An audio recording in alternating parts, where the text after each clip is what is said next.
Dédicace à Perret, à Elder, à Tati et à tous mes potos de la classe. Tu fais quoi là? Quoi? Je fais ma dédicace à mes potos là, la classe et tout. Mais non, on s'en fout de ta dédicace pour tous les autres là, laisse-moi faire ma vidéo sur Dragon Ball, non? Mais c'est bon, prends pas mal frère, prends pas mal. Allez aussi, dédicace à moi. Ok, c'est bon, c'est bon, je me calme. Merci.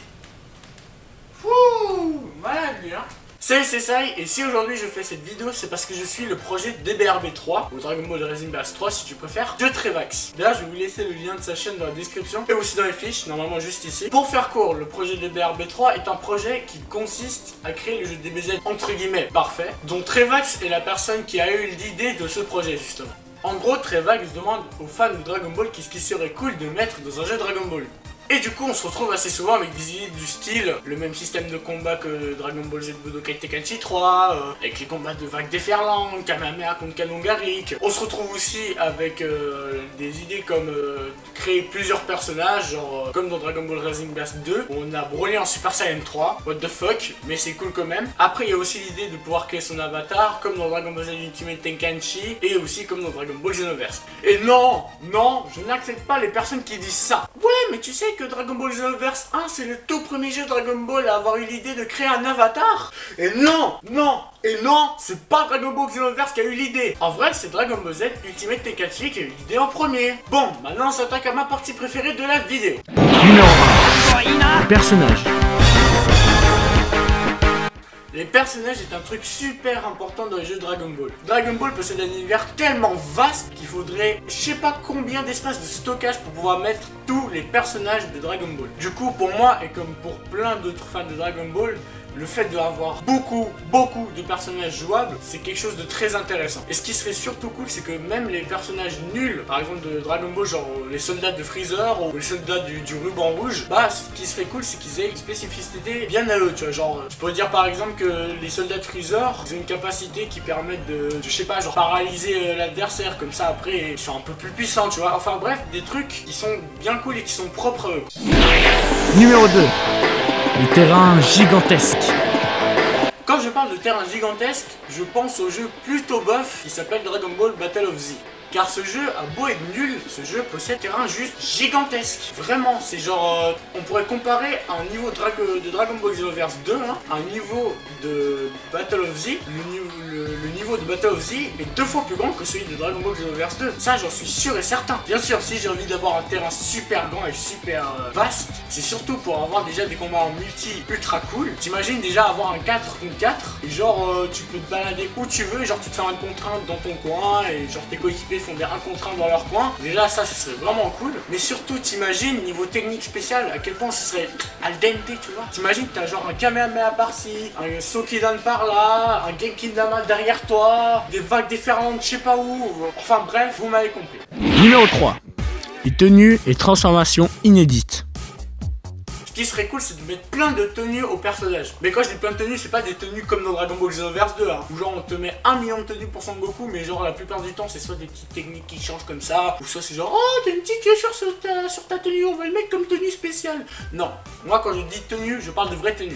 Comme par exemple, imagine t'as Tenshin Han qui a genre une armure de Saiyan, ou genre Yamcha qui a une armure de Saiyan, ou genre Piccolo qui a une armure de Saiyan. Ou genre même que les terriens, ils ont par exemple la tenue de Piccolo, tu sais, la tenue violet avec la cape. Enfin bref, plein de tenues inédites. Après quand je dis transformation inédite, c'est par exemple des techniques que tu n'as jamais vues dans Dragon Ball Z. Ou du moins que tu n'as jamais vu la personne posséder cette transformation. Par exemple le très connu Vegeta Super Saiyan 3. Ce serait cool de pouvoir jouer Vegeta en Super Saiyan 3, franchement. Ou sinon, tu pourrais mettre par exemple aussi un terrien comme genre un Krillin, un Yamcha et un Tenshinhan de Kaioken. Et pas juste un simple Kaioken comme dans Dragon Ball Xenoverse 1, non. Par exemple un Kaioken qui peut partir jusqu'au Kaioken x3 ou x4, tu vois.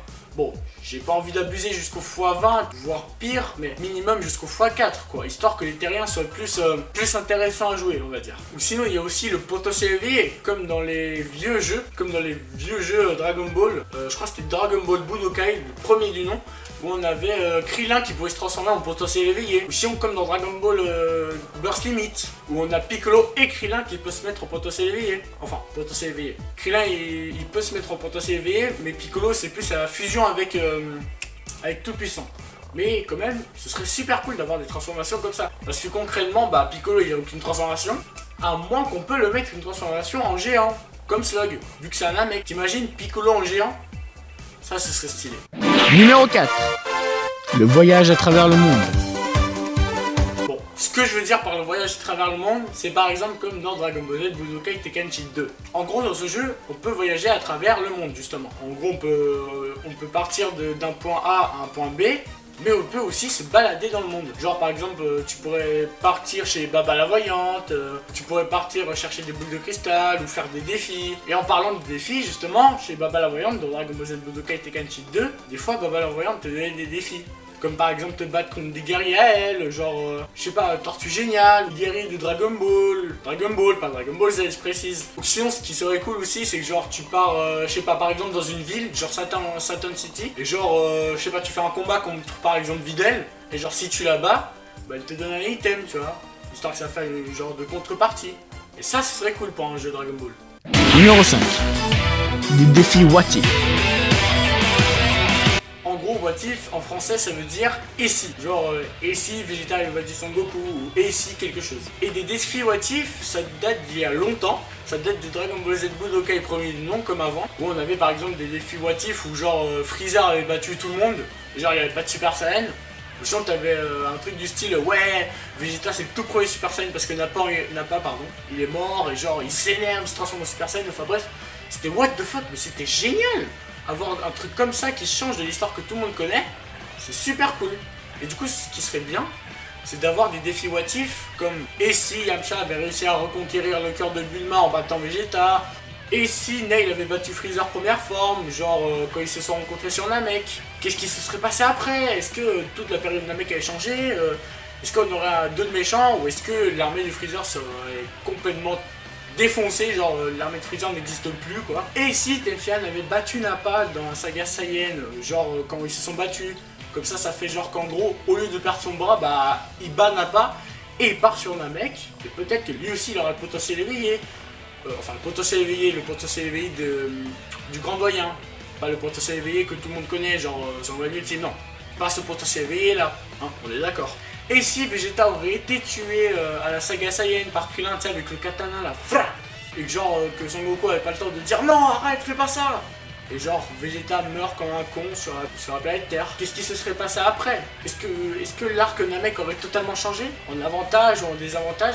Moi personnellement j'aurais dit en désavantage parce que, on va pas se mentir, hein, car c'est quand même dans la saga Namek que Vegeta a été le plus utile. Hein. Parce qu'en gros Vegeta c'était le plus fort avec Krillin et Sangohan. On est d'accord. Si Vegeta il était pas là, Kiwi, Zarbon, Dodoria, tout ça, il serait encore là. Enfin bref, plein de trucs dans ce genre. Et ça, si on a des trucs comme ça, ce serait juste parfait. Numéro 6. Créer des nouveaux personnages. Quand je dis personnages, c'est par exemple les fusions. Comme par exemple Piccolo qui fusionne avec Krillin, ou Yamcha qui fusionne avec Tenshinhan. Même si c'est très connu, hein, ça n'existe pas dans Dragon Ball, on est d'accord. Créer une fusion entre Chi-Chi et Bulma, ou entre Pan et Bra, ou entre Goku et Sangohan, comme l'aurait dû être normalement dans la saga Buu. Ou une fusion entre Vegeta et Trunks, ce serait cool.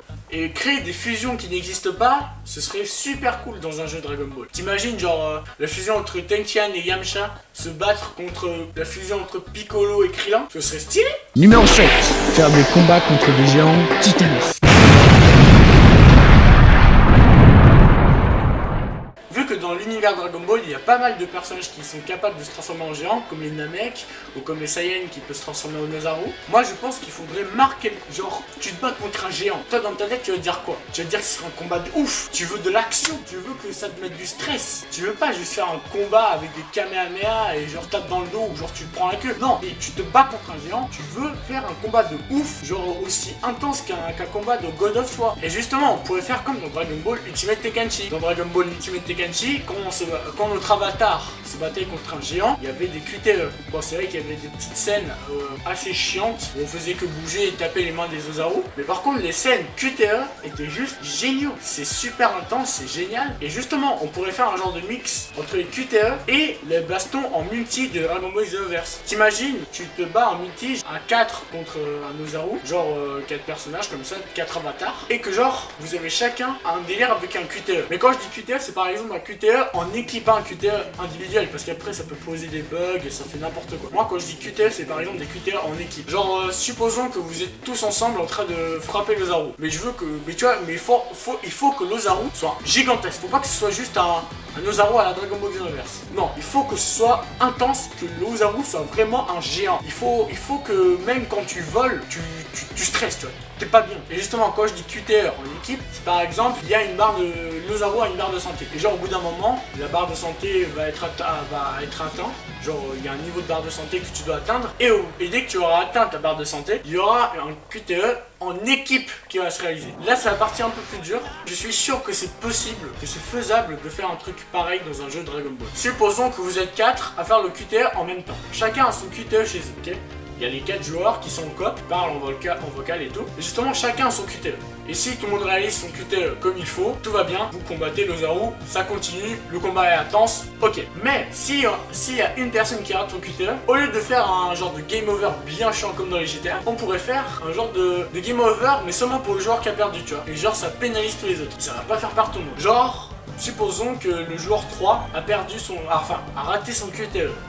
Du coup, le joueur 1, 2 et 4 vont avoir des boutons pour le QTE beaucoup plus difficiles à faire. Genre, supposons ils avaient quoi, 3 boutons à faire, bah maintenant ils en auront 4. Et si le joueur 1 il rate, bah le joueur 2 et 4 ils vont avoir 5 boutons QTE à faire. Et si le joueur 4 il rate, bah le tout dernier joueur il aura 6 boutons QTE à faire. Et s'il réussit, bah bravo la chance. Et s'il rate, bah game over. Je suis sûr que c'est faisable. Vu l'amélioration technique qu'il y a dans les jeux vidéo, je suis sûr que c'est fortement possible de faire un truc pareil pour un jeu Dragon Ball. Et du coup, pour moi, les combats contre les Ozaru doivent être quelque chose de très spécial.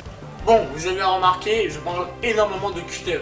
Mais ça, c'est parce que Dragon Ball Z Ultimate Tekken Team a un peu trempé dedans, on va dire. Justement, je parle très souvent de QTE parce que pour moi, les QTE, c'est un truc que, tu vois, qui rend le truc un peu plus intense et un peu plus dur aussi. Bon, bien sûr, il faut du gameplay à Dragon Ball, hein, des Kamehameha, des Ki Blast, et aussi des combats dans les airs épiques avec des terrains gigantesques, hein, comme je vous l'ai dit avant. Et pour moi, les combats de Zaru contre d'autres géants comme Hildegarn ou les Namek genre Slug, pour moi ce sont des trucs qui sont très important parce que pour moi un combat contre un géant c'est pas juste un simple combat comme dans Dragon Ball Xenoverse. Peut-être que pour certains les combats contre les Ozaru sont cool, mais moi personnellement, à part la grosse boule de ki qui tombe du ciel, personnellement je trouve que les combats contre les Ozaru sont très chiants, très nuls. C'est pas intense. Pour moi un combat contre un Ozaru c'est être intense, titanesque, truc de ouf quoi, tu vois, un truc épique avec de la musique en fond qui est juste bonne sa mère, tu vois. Voilà. C'est tout pour cette vidéo, j'espère qu'elle vous aura plu. Si c'est le cas, n'hésitez pas à vous abonner à ma chaîne, à lâcher un petit like, à partager à vos amis, hein, c'est le plus important. Partagez, ça fait toujours plaisir. Merci d'avoir regardé cette vidéo et sur ce, je vous dis au revoir et à bientôt pour de prochaines vidéos, Mega et Z. D'ailleurs, vous aussi dites dans les commentaires quel élément ferait de votre jeu le jeu DBZ. Parfait!